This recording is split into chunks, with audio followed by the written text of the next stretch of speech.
Hello, everyone. I want to just give you a great helpful reminder, not from just a pastor. I'm Pastor Jack Wellman from the Heritage Church in Udall, Kansas, but how to stop gossip in church and at home and in the business place, and how destructive gossip is.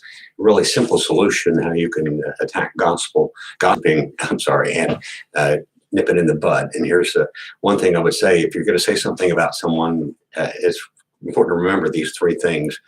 Is it true? Uh, is it factual? Do you know the truth about this?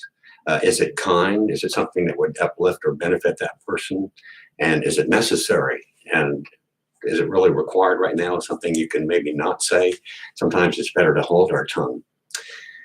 As an example of someone gossiping one time in a church, not the one I'm at now, but the church years ago I was in, came up and asked me about something and said, Joe Smith, I hear he's really having trouble, and I think he's been drinking lately, and it may be a real issue for him, and it's a bad witness. And so I am concerned, obviously, but I haven't heard from any other people. I've only heard from one person. The Bible says by two witnesses a thing is established. Read that in Matthew 18:15-20, and that'll show you two or three witnesses.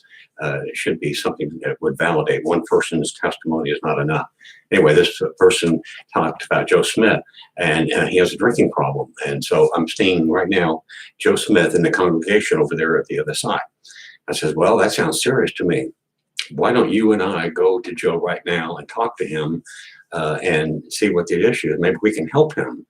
And that's when the person that's mentioned it starts to squirm a little bit. They don't want to confront the person they just gossiped about. And I want to also, for one thing, not pass on that gossip.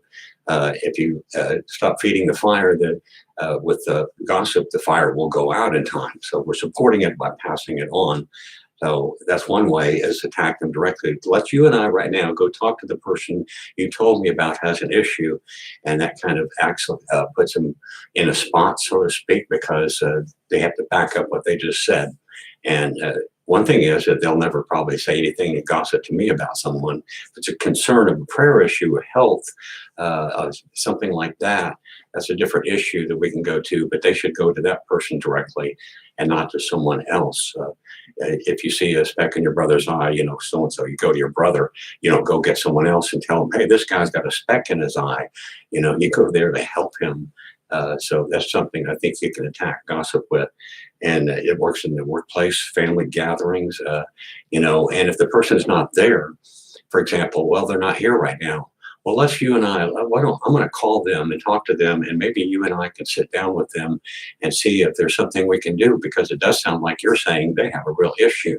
So let's you and I together, maybe conference call or meet them in person. So anyway, I thought that's a tip for gossip, and it seems to work pretty good. And I hope that blesses your day and stops the gossip, because we're actually slandering someone's name and good reputation, and we may not have the facts. And we are supposed to, in 1 Corinthians 13:7, I think it is, love believes all things, which means we give people the benefit of the doubt. I hope you will, and have a great week. God bless you richly.